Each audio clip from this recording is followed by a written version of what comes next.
शिक्षा विकास समिति ओडिशा पूर्व संभागर संभाग क्रीड़ा 2024 सरस्वती शिशु विद्या मंदिर खोर्धाଠାରେ ଆଜି ଆନୁଷ୍ଠାନିକ ଭାବେ ଉଦ୍ଘାଟିତ ହୋଇଯାଇଛି।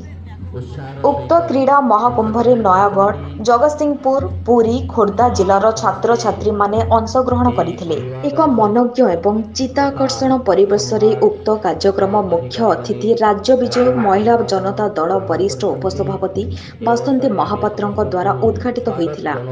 उत्कलीय संस्कृतिर अन्यान्य निर्देशन ओडिसी नृत्य छात्रीଙ୍କ द्वारा परिवेशित होई संपूर्ण परिवेशको मधुमेह करी गढ़ी तोलिथिला।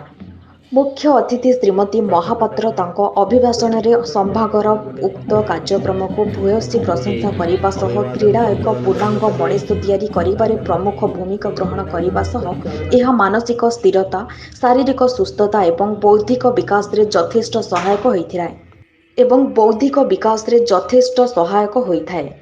क्रीड़ा बिना शिक्षा असंपूर्ण, प्रतियोगितामूलक मनोभाव एवं भाईचारा भाव सृष्टि करिथाय बोली से मत प्रकाश करथिले। सभापति भावरे कुलमणि मिश्र, संयोजक शिशिर कुमार हाथी एवं परिचालक अर्चना साहू प्रमुख मंचासीन थिले।